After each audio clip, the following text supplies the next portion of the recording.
Finance Committee. Welcome everyone here today. As usual, we will start with the consent agenda. Ms. Adams would like C1 pulled. Are there any other items you would like to?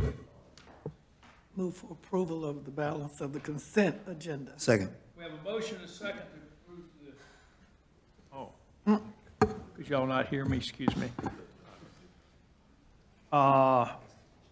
We have pulled C1 off the consent agenda. We have a motion and a second to approve the difference. Now, do we vote verbally? For the consent. All in favor, please say aye. Aye. Any opposed? That is approved. I understand we will vote electronically after this. Will the city clerk please read C1? Item C1, resolution authorizing a contract with Ricoh USA for managed print services, mail delivery, and network printer support. Ms. Adams? Yeah, You have thank the you. floor. Thanks, Tom. As long as I can remember, Ricoh has been our mail deliverer, my 15 years, going on 16. And I noticed in the monthly cost that they're slightly higher than Canon, well, and Coeco. But I'm wondering, with what we do with Ricoh, have we found over the years, I know we gave suggestions over the years, I know I have, to previous staff, as to how we can reduce that cost, or is that standard for what we do, being that we're in a world of technology now, you know? Everything is basically an email or text or a video or something, and I'm just wondering, have we done that over the years? Can you hear me? Yeah. Yes. Good afternoon, Mayor, Mayor Pro Tem, members of council. Good afternoon. And answer your question, price-wise, we've done a few things. This contract is actually less expensive than one we just exited in December, the overall price. They have reduced their cost. They were not the lowest price in the responses, but they were the overall best score in terms of the ability to deliver the services. I think one reason Ricoh seems to tend to stand out is they have local employees right here in the Triad. The other contractors the other vendors tend to use outside contractors to deliver it.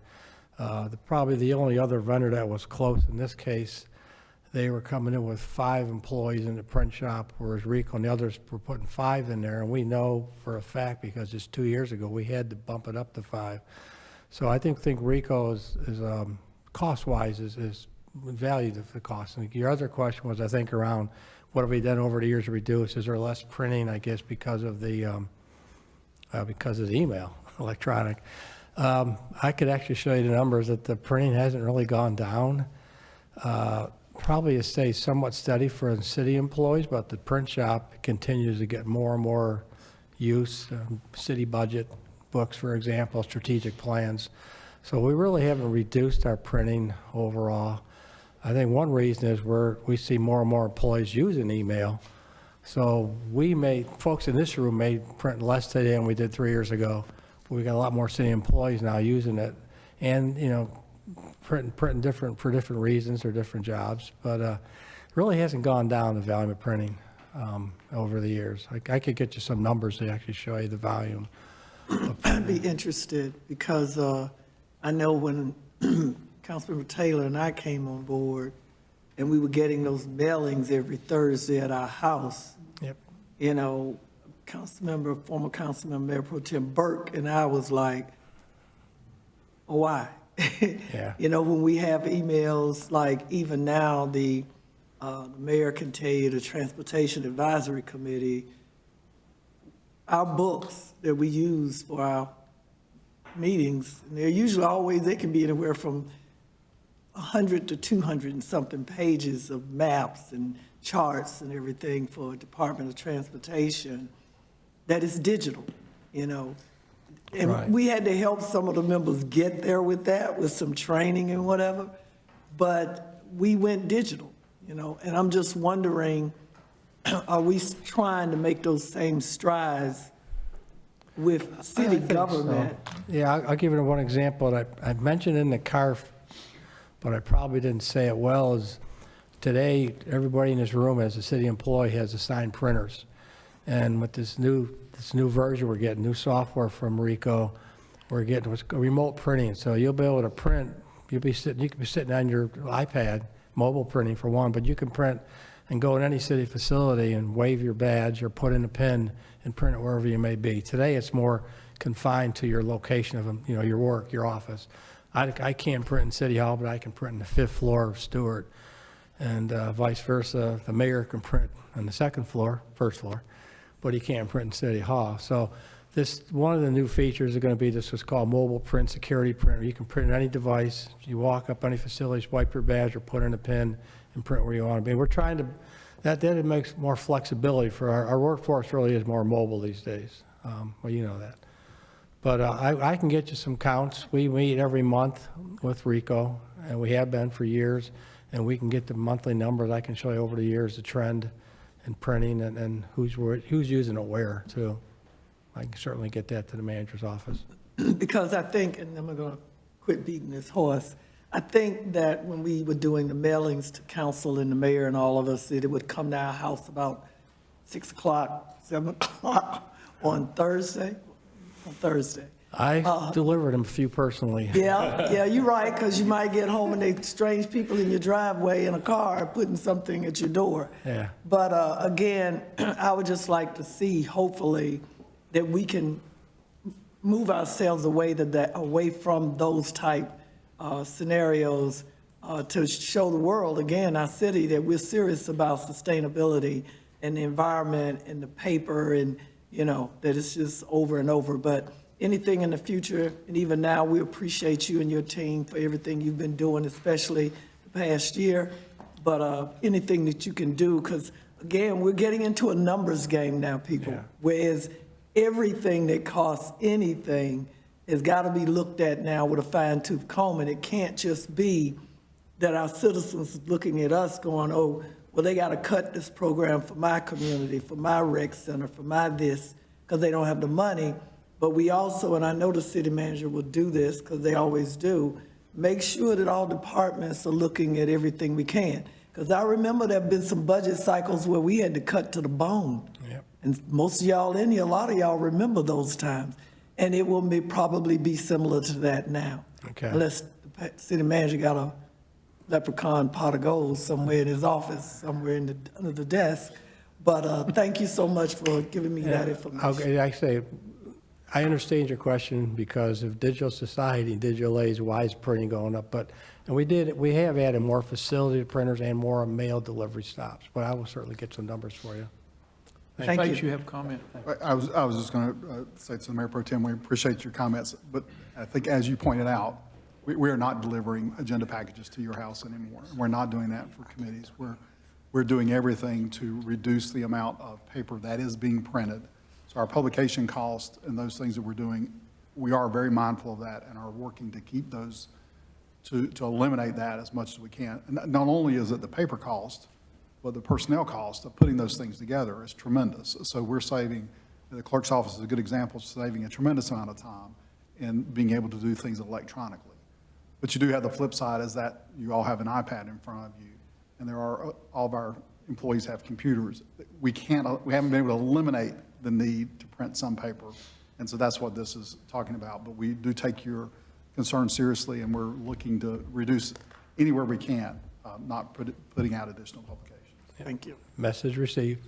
Thank you. Move for approval of item C1. Do we have a motion, a second? Second. Motion second on C1. All in favor, please say aye. Aye. We vote. Oh, we vote, excuse me. We voting. All right. Hang on. That is approved. Thank you very much. We will now go to the general agenda. And we have 3 items. We'll do the first one. Item G1, update on strategic planning process and fiscal year 2025-2026 budget. Mr. Tesh, you're going to present this? I am going to do so with the help of the city manager, absolutely. All right, you have the floor. The agenda for today, as the item suggests, we are going to talk about the strategic plan. You are aware of the retreat that took place in January that you were at, and so we have brought back a draft strategic plan. The presentation itself shows many of those areas, and then we're also going to follow up that strategic planning conversation with a very high-level discussion of where we are in terms of budget development. The budget will be coming to you in mid to late May. I believe it's May the 19th, with our budget workshop scheduled that week and the week after, so deliberations in late May and early June. But I am going to let the city manager kind of kick us off with respect to the strategic plan and how it has formed from the conversations you had in January. Thank you, Scott. And Scott's going to go through all the details. I'm just going to do just he put me in here just as a one-slide quick update to you. As you've been discussing over the last 2 days, and actually over the last several months, we do know that we are in a difficult budget situation this year compared to what you typically would see. I know that you probably hear that year after year, and the community does as well, but there are lots of pressures on us this year that we typically would not have, particularly in the state and federal government areas, where we do know that we've got a lot of federal funds that potentially are at risk. We continue to hear every day more about state funds that might also be at risk for us in this upcoming budget. So there is going to be some tough decisions that will need to be made by City Council in terms of trying to maintain our basic services. And we're not even talking about expansion of services. There's lots of things I think the community would like to see us do, but we're really going to have to focus in on what are those core services that you and the community want to have delivered, and delivered in an excellent way. We will do everything we can to deliver services efficiently, effectively, and with a high quality. And to do that, we'll have to focus on just those things that are most important. I will say I appreciate the time that council has spent already on the budget. I know people think that we're going to go into the budget process and don't understand all the time that council spends a tremendous amount of time working on the budget, having discussions with me and other staff members on a regular basis about what you'd like to see, where we need to be going with the budget. Our strategic planning time that we spent the 2 days has been a tremendous help in terms of looking at where we want to focus our attention. And Scott's going to go over the basic ones, a little bit more details of that, but the 4 kind of key areas that you came out of that process with for us of maintaining a good government, basically being an employer of choice, a community of choice, a place where people want to go, where we can deliver basic services well. Having a community that focuses on economic prosperity, where everybody in the community has the opportunity to have that economic mobility and to have those opportunities to have a good place to work for businesses that can come in, and this is a good place to find employees, all those parts of economic prosperity that are there for our community. A focus on community advocacy and engagement, which is a little different than maybe it's been out there in the past, but that is really focusing on our partnerships. Who are we going to partner with? How are we going to get the services delivered? And what things are we going to rely on the private or the nonprofit sector to provide that's not going to be heavily dependent on just the government to provide?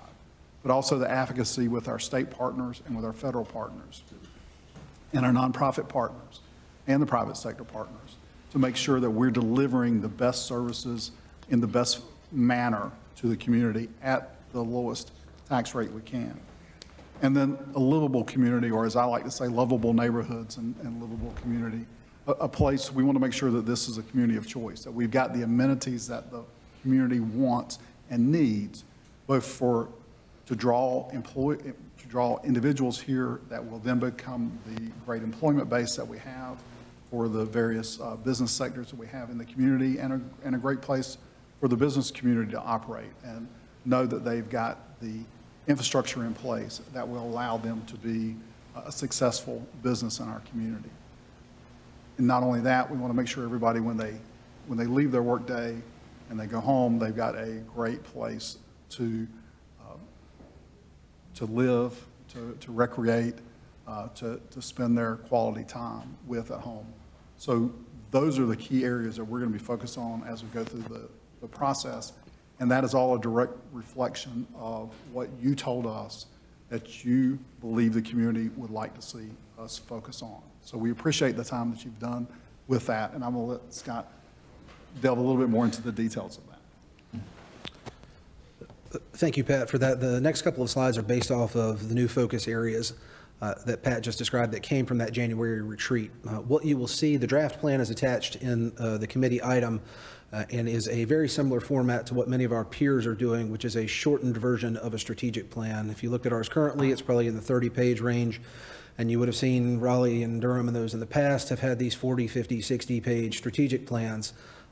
What we are trying to do is make this document a little bit easier for the average person to pick up and consume, for our employees to do so, and to be able to link back and say, here are the things that we are working on. So these slides come directly from the pages that you'll see in that draft document. So each focus area has 4 priorities in it, and then off to the side on each one of these slides, you'll see some of the types of performance metrics that we will be measuring kind of as the goalposts or organizational benchmarks for those areas. Those are not all that we are measuring. In many cases, there are 12 or 18 in each of these areas, but I've tried to highlight some of the more important ones. And that's not also to say that they won't shift over time as some of our priorities or initiatives change, and we measure what is more important to us as we go forward. So within the good government area, and Pat kind of hit on these at a high level, the first one, delivering efficient and effective core services. So doing what it is that we do every day, doing it in a quality way and doing it such that the taxpayer gets the most for their value.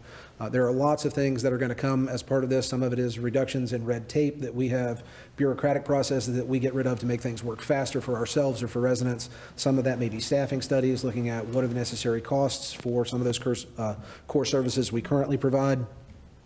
Second priority on there, strengthening the organization's financial practice and position. A lot of this, you have heard about debt metrics over the last couple of years and where we are. You will see some things in the city manager's proposed budget next month with respect to restructuring the way that we handle some of how we pay for different capital items and equipment. But this is also getting on a long-term plan, or how do you replace the facilities and assets that you have over a 20 or 30-year horizon, and how do you align the resources that are going to be necessary in future years with those needs. Pat has talked a lot in many different areas and venues about being an employer of choice. That is not just compensation. There is a lot that goes to that. Employee culture. For the first time, we did an employee survey this year and got a lot of feedback from that. So there are opportunities to use that input from employees to make their work lives better. And then also at the bottom, we have maintaining and updating infrastructure and facilities. I think that one kind of speaks for itself. You went on a bus tour, you saw some of those facilities that are in need of it, but that goes back to appropriate planning and for how do you replace and maintain those assets over time. Again, performance metrics off to the side for some of those, but there are lots of others that we are looking at. I will say, as we switch to the economic prosperity focus area, departmental work plans are where you will see the individual initiatives and strategies. So the budget document will have goals and objectives for every department, and then we intend to come back every 6 months and report to you on the types of things that are being accomplished that link back to these higher priorities. So in our current plan, you would see multiple levels of this, but a lot of that is going to be based in departmental work plans and the goals and objectives you see in the budget document every year for the next 3 or 4 years. On the economic prosperity side, as Pat discussed, addressing housing affordability and homelessness has been something that the council has been talking about for many years.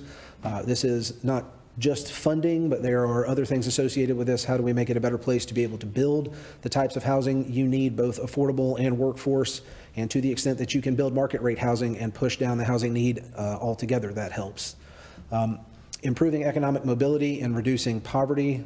This is giving people the opportunity, communities or individuals, neighborhoods, the types of services and the types of programs and education that we can help provide to raise people up on the economic continuum.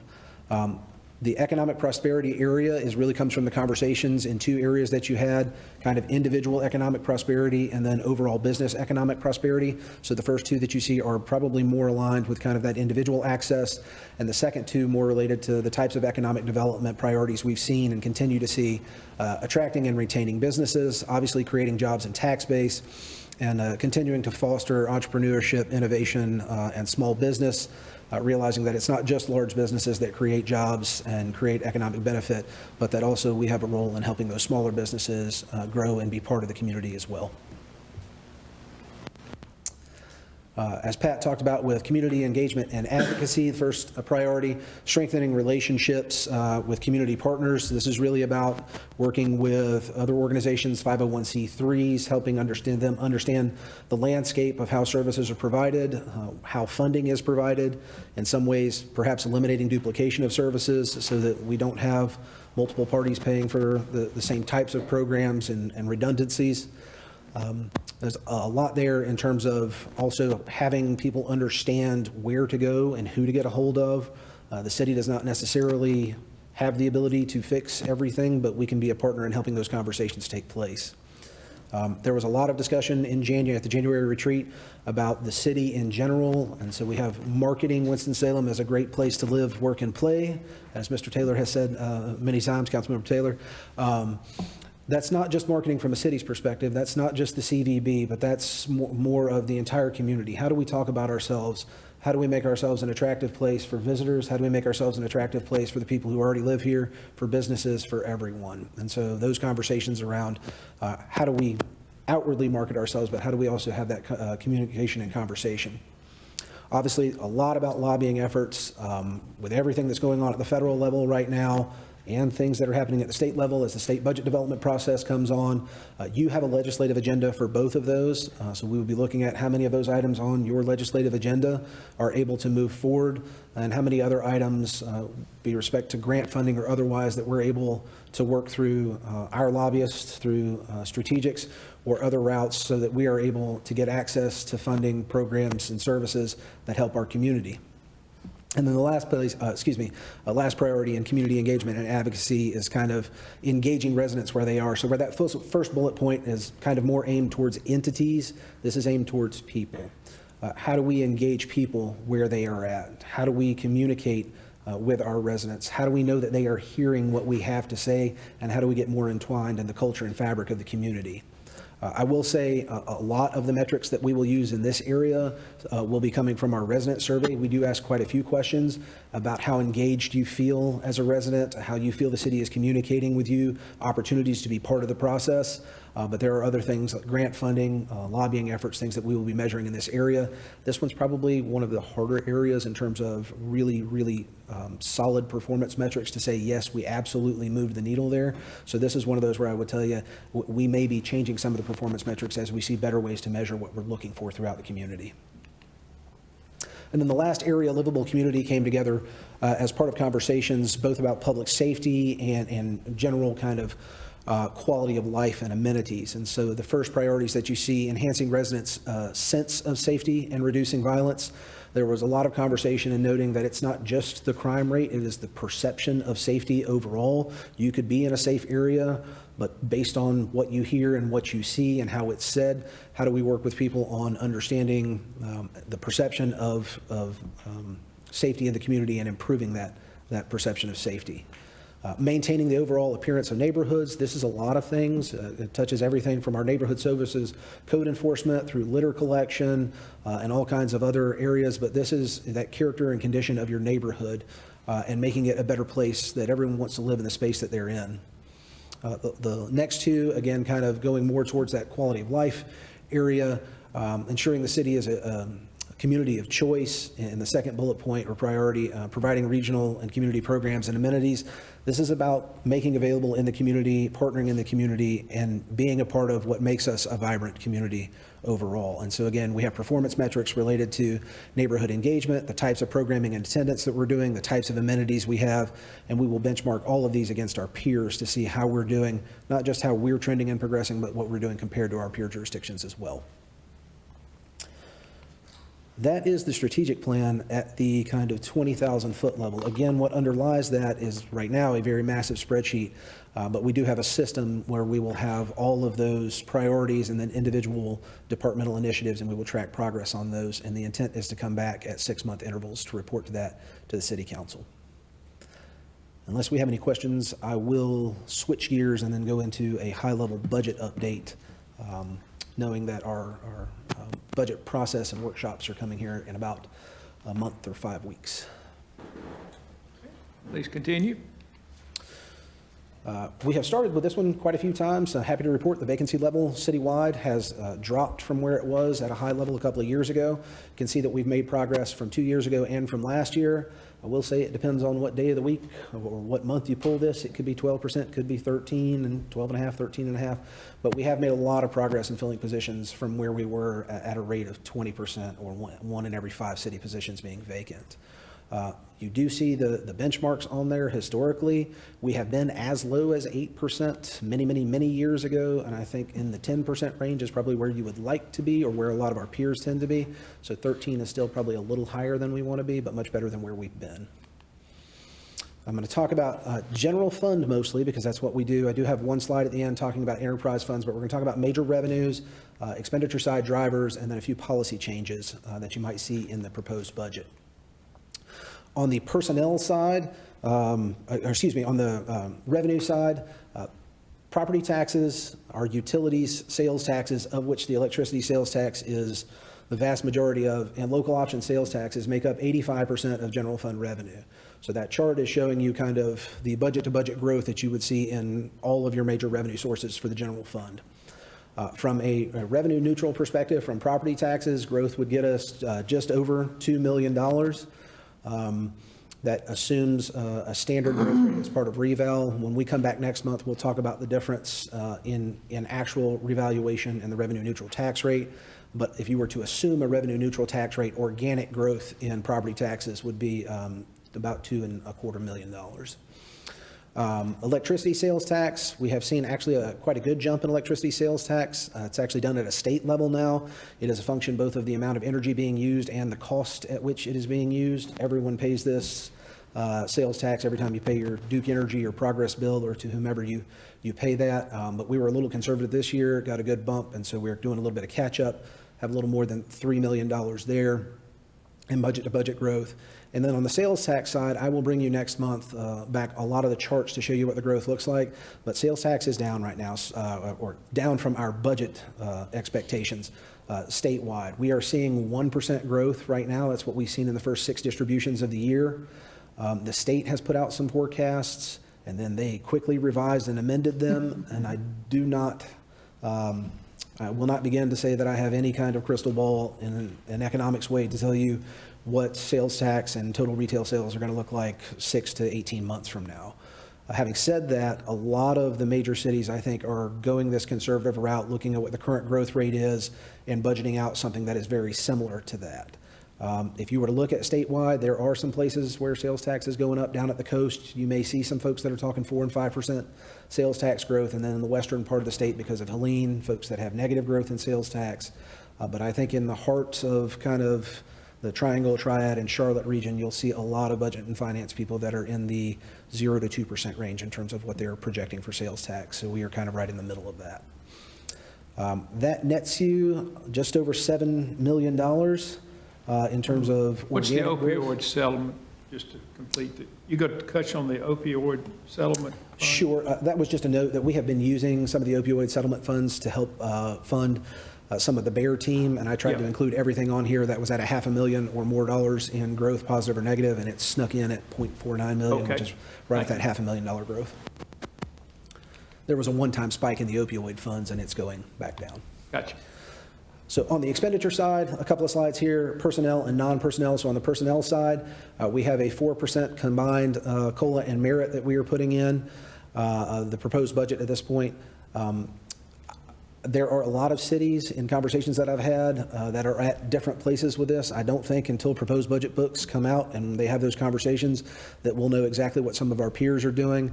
But again, the intent would be to stay market competitive. So I know over time there are going to be conversations between human resources management and budget about what it means to not have to do something to the level of the MAG study every couple of years, but to stay where we need to be. I will note here, there are quite a few increases in benefits, particularly on the retirement side. The state continues to have their actuarial evaluations tell us what the retirement plans should be funded at, and so we are seeing increases, as you see in that bullet point on the left, of 0.75% and nearly 1% for the LEO and non-LEO retirement for the LGR system. And then we have some increases, obviously, for healthcare, and there can be some policy discussions around that. Workers' comp and other benefits going up a little more than $1 million. So I would draw your attention to the slide before where you had less than $8 million in revenue growth, and you have more than $8 million in personnel expenditure growth potentially in the budget. Before we go on to the non-personnel side, just a quick note, there are a few things that are on grants that are coming off. The first one up there is the SAFER grant that the fire department has had. You'll see the full year cost in that middle column and the FY26 cost in the far column. That grant runs out in March, so we would have to fund 3 months worth of those SAFER positions in keeping them.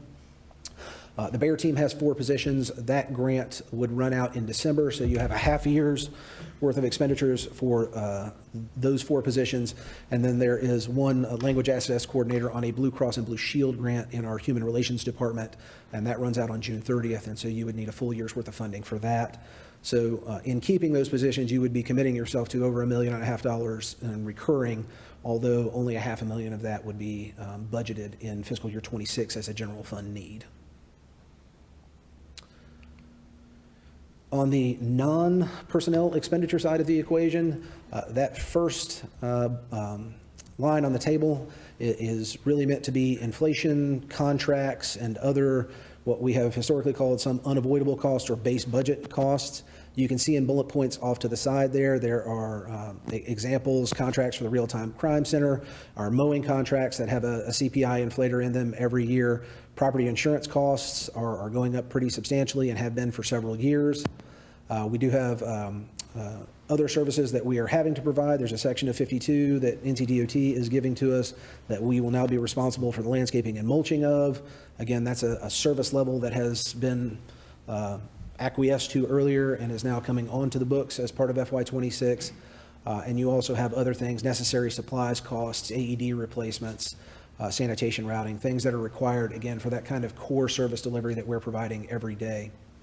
The second component on there, we have talked about a facility needs assessment several times.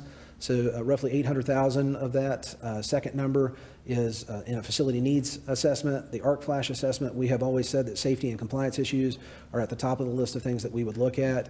There is a need potentially to look at voltages and amperages of different city facilities to ensure that our employees are working in safe spaces.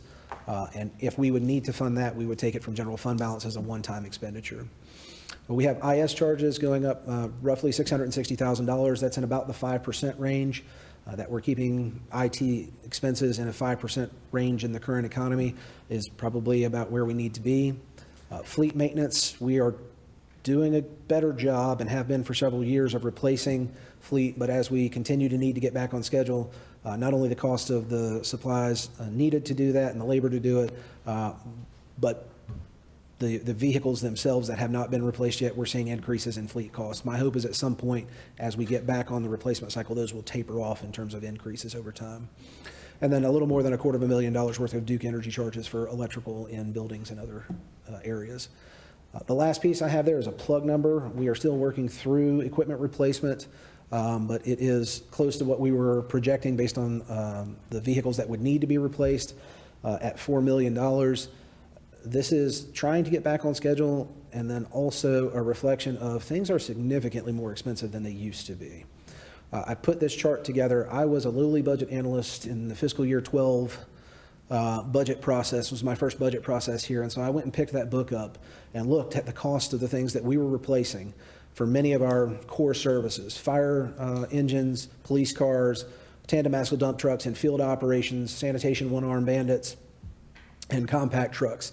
And you can see here the cost of all of those is 75% or higher, or in the case of fire apparatus and equipment, 190% higher than what we were paying in the fiscal year 12. And general inflation has gone up 44% since then. So as we continue chasing the cost of vehicles in replacing them, this has been a driver of several of the budget processes for the last few years. Again, just wanted to give those as examples. There's a long laundry list of these we could go through, but it's not just that we're off schedule, it's also that as we try to get back on schedule, these things are significantly more expensive than they used to be. The last two slides, talking at a high level about some changes, policy level changes and things that we handle, the way that we handle maintenance and equipment replacement. We talked in January about how we have been using for some time some of our 2/3 bond capacity to do capital maintenance projects and things that are more maintenance related. That is not a best practice, and we need to get away from it. You will potentially see, as part of the manager's budget, trying to get away from that and needing to cash finance basic building maintenance going forward. 2/3 bonds would have been in the range of $10 million every other year or $5 million annually. So the note there is, if you were to do a 1-for-1 replacement, that's about 1.3 cents on the tax rate above what the revenue neutral calculation would be. Again, the idea here is to maintain facilities and not use bond indebtedness to do it. On the vehicle and equipment side, as you are well aware, we have for many, many, many years been using an internal leasing program. We are looking at getting rid of that internal leasing program to save money on the interest that we are spending, so going to cash financing of vehicles and equipment. You will most likely see, as part of the budget process, us using some available cash in the debt service fund to help pay off some of the debt that is outstanding for vehicles that we have already purchased, so that we can have a clean slate to go to cash financing in 26, but we'll talk about that in greater detail.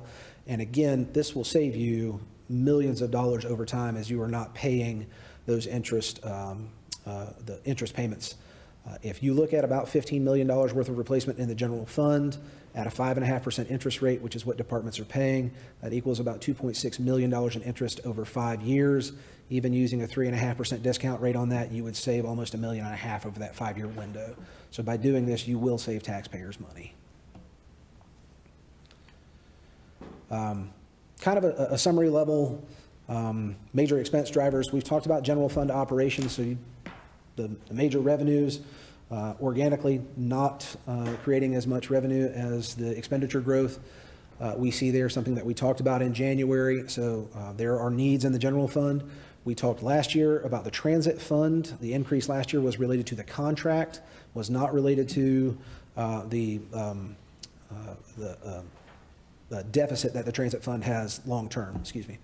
And then we've just talked about facilities maintenance. So there are some real needs as it comes to basic operations in this budget. The bullet points off to the left are the things that they're in addition to what I've already shown you. So street resurfacing needs, housing needs, additional funding for community agencies. As I will tell you, the ARPA-funded community agencies are submitting requests to continue that level of funding, sustainability programs and projects.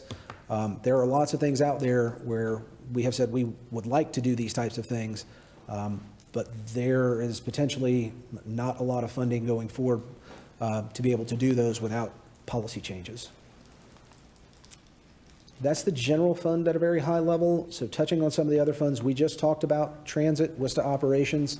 Again, what I showed you last year, if you were to look at it, was north of 2 cents in terms of what the transit fund needed because of revenue neutral. That number, or excuse me, because of revaluation, that number is closer to $0.015 than it was. We have for the last couple of years been doing stormwater rate increases to help cover the operations and capital of that fund. Again, 2 or 3 years ago was the first time in 15 years that we had raised that rate, and would be nice to keep it fully funded so that we don't have to do significant rate increases of 8 or 10% like we've had to do in the past. Would expect to see utilities fund or utilities increases, water and sewer rates, as well as solid waste disposal just for their operations. And we are still working through all of the parking operations changes, but the intent is obviously to reduce the overall parking subsidy with respect to the changes that are coming from that. We will show you those pro formas for individual enterprise funds as part of the budget workshops here in about 5 weeks. Really quickly on the capital plan side, what you're going to hear me say is this is going to be a transition year for us. The facility condition assessments that we have put in the budget are going to be critical in terms of being able to build our future capital plan. There are needs, but our intent is to be able to prioritize those so that we hit them in the order that they need to happen. And there are some things, information and data that we need access to be able to do that. So we are going to focus on the backlog of currently funded projects. I believe there's more than $200 million worth of funding still in the capital projects fund for existing projects. So you'll see those are things that we want to get the backlog out of the way, create the capacity for what you do in the future.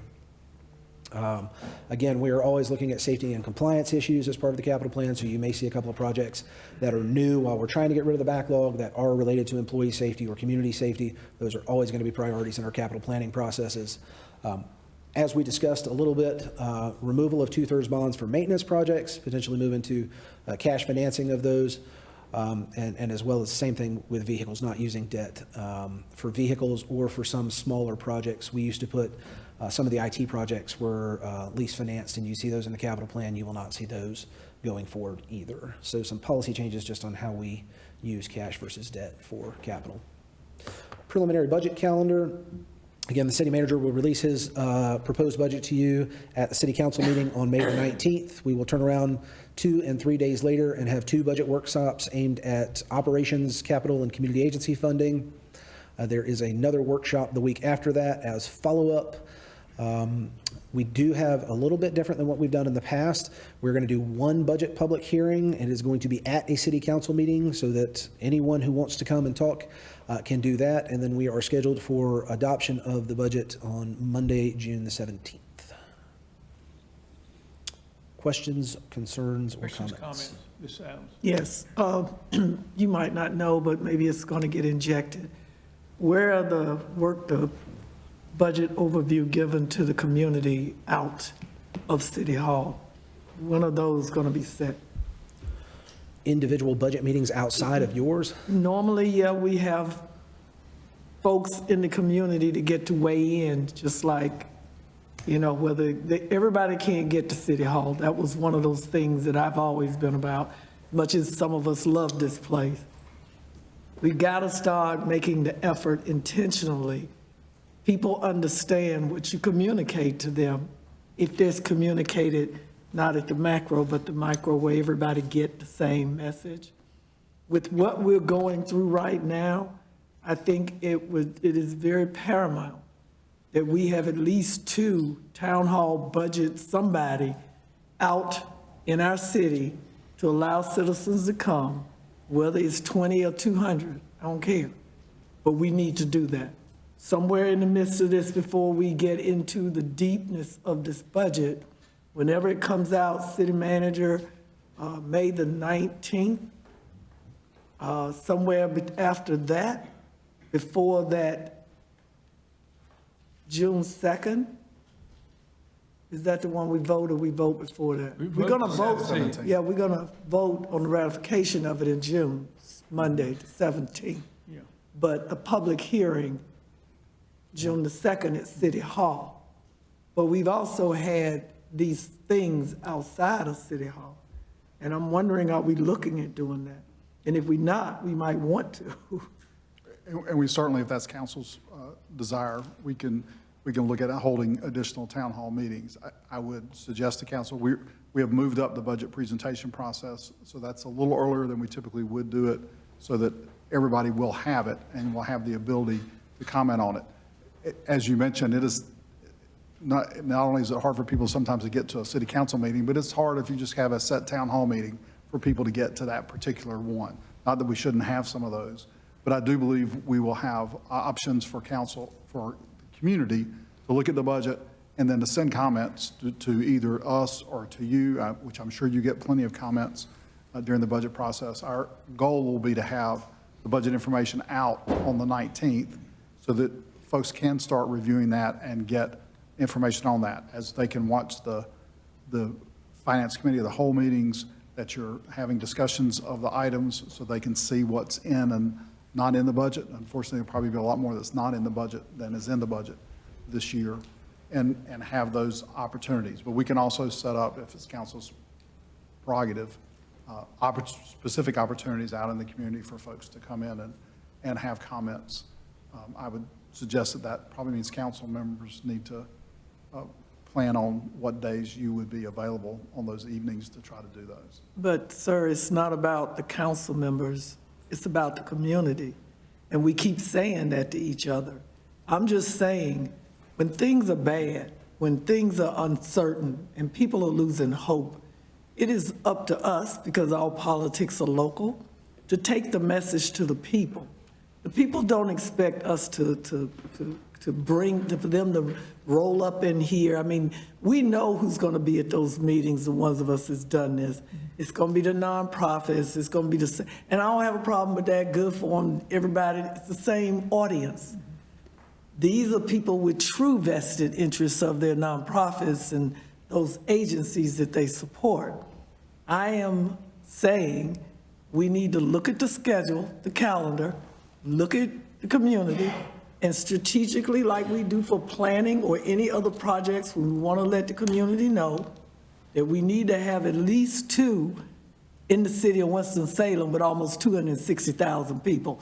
That's not too much to ask.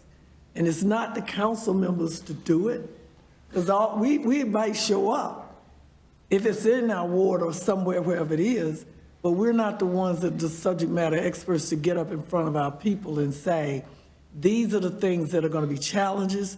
These are the things that you will be seeing that in this budget, when you go look at it, it's what's in there, because 90% of the people, if not more, have no clue about all this stuff we put in these budgets. Okay, we can take a look at it. Yeah. Yeah, and I want to say, I apologize if that was, Yeah. if I got that backwards. The intent was, clearly staff will make a presentation on what's in the budget.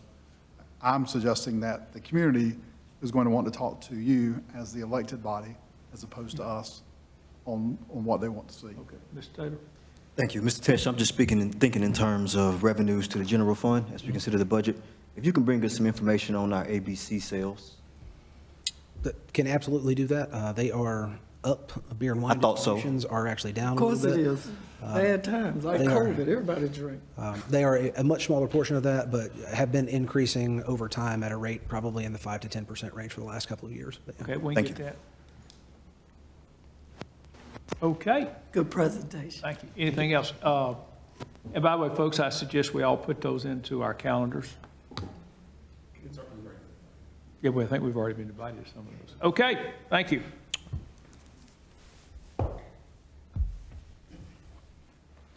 We will now go to, wait a minute, back up. Item G2. G2. Item G2, resolution authorizing the approval of economic development assistance for Project Beaver pursuant to North Carolina General Statute 158-7.1. Mr. Millett. Yes, sir. Good afternoon, Chairman Clark. Wait, Mayor Tim Adams. We have no power because the device is something. Good afternoon. We have pretty pictures. Nice graphics. There we go. Excuse me. Okay. You can talk.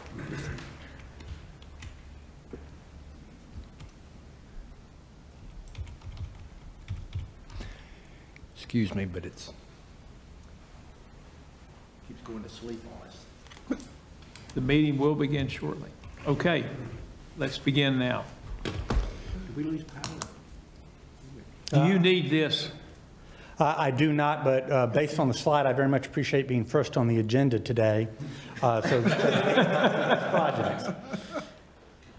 But again, good afternoon, Chairman Clark, Mayor Joines, Mayor Pro Tem Adams, and members of council. The first economic development project we're going to talk about today is Project Beaver. It involves an international non-woven manufacturer that produces material for the automotive, geotextiles, and construction industries. The company has an existing facility and is eyeing expansion to support its growing North American market. In addition to the potential development of a greenfield site in Winston-Salem, the company is considering the purchase of a competitor in the Midwest.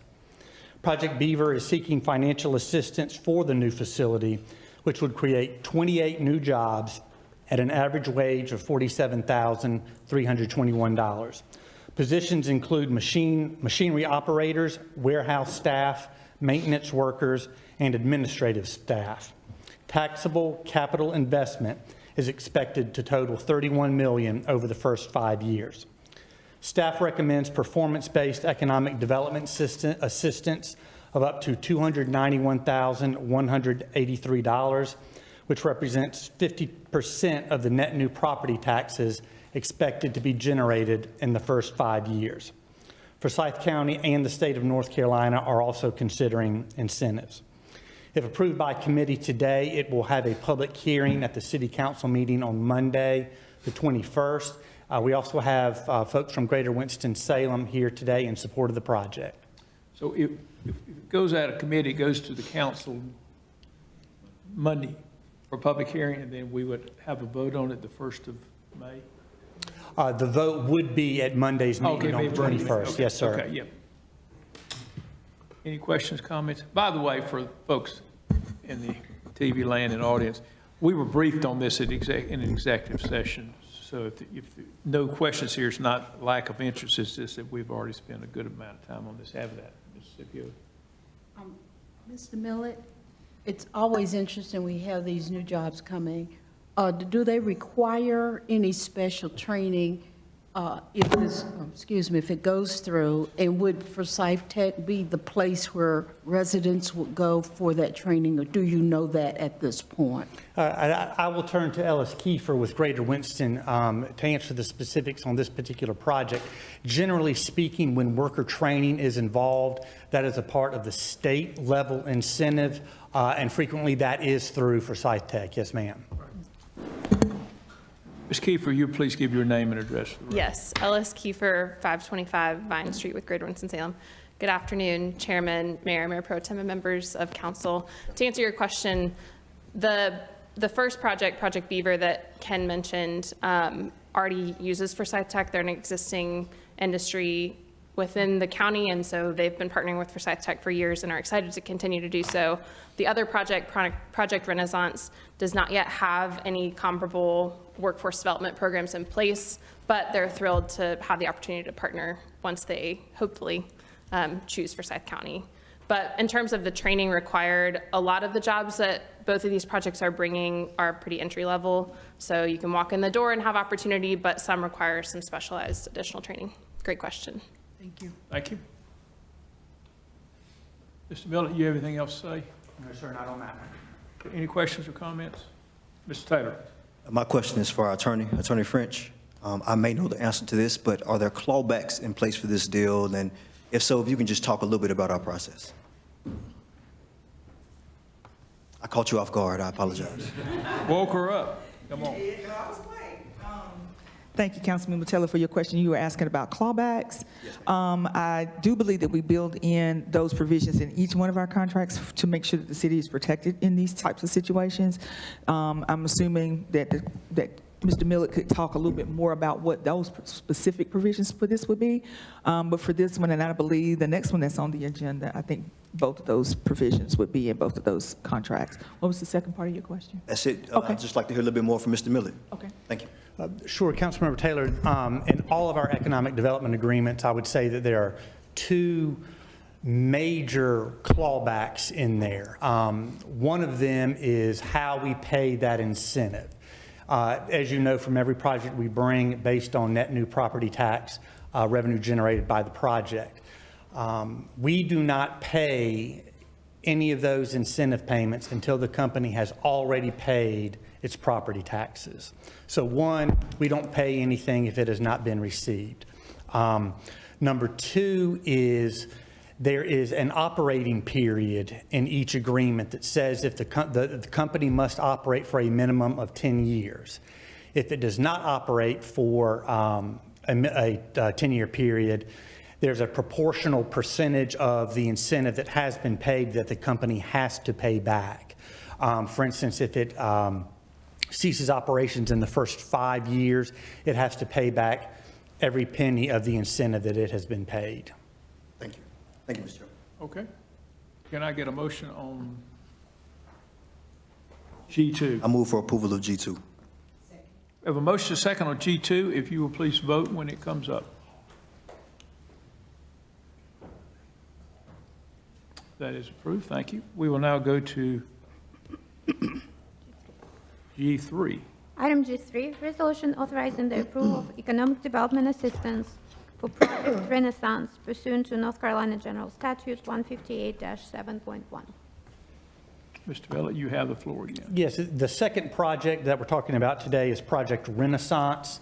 It involves a leading manufacturer and global supplier of disposable medical supplies. Customers include hospital systems, healthcare providers, and medical device companies. The company currently depends on foreign manufacturing operations and plans to reshore production back to the U.S. In addition to an existing building in Winston-Salem, they're considering other communities in North Carolina as well as Virginia and Texas. They are seeking financial assistance for the project that would create 42 new jobs at an average of $57,500. Positions include production, equipment and production repair, warehouse, quality control, and administrative staff. Taxable capital investment is expected to total $15 million over the first 5 years. Staff recommends performance-based economic development incentives of $153,135, which, as in most cases, represents 50% of the net new property tax revenue expected to be generated. Forsyth County and the state of North Carolina are also considering incentives for this project. If approved by Finance Committee, it will also have its public hearing and vote at Monday's council meeting. And Greater Winston-Salem, same folks are here in support of this project as well. Okay, any questions or comments? Can I get a motion or a question? Just looking at this and always hearing it, where did, or when or how did we come to the decision that we would use 5 years for the net new taxes? The mayor may even know. How did we get to that number like that? That is a part of what we do, is take a look periodically at our incentive guideline structure to ensure we are competitive in the marketplace. All the projects that you hear about, they're not just looking at Winston-Salem. They may be looking at other communities in North Carolina as well as other states. So 5 years for that incentive period puts us in a competitive position compared to other communities, keeps us a part of the conversation. But as with all things, we certainly appreciate investment. We certainly appreciate job creation and the impact that those have on our city. But we also don't want to throw away property tax revenue when it's not needed. So all of these projects that are brought are competitive projects, and the way our incentives are structured, 5 years puts us in the competitive place we need to be. Thank you. Can I get a motion on this, please? Second. We have a motion. I move for approval. There it is. We're together. We have a second and a first. Yeah. Okay, if everyone will please vote when it comes up. That is approved. I believe that is the last item we have on here. Let me just make a couple of quick comments on the budget area. I've got ABC information and come back with some community meeting suggestions there. For our new council members, that was a very, very brief thing on the budget. Don't worry, you will be overwhelmed with data in about a couple of weeks. You'll get a nice thick book, printed book, to go with that. Anything else to bring before the committee? If not, we will stand adjourned. Thank you. Thank you.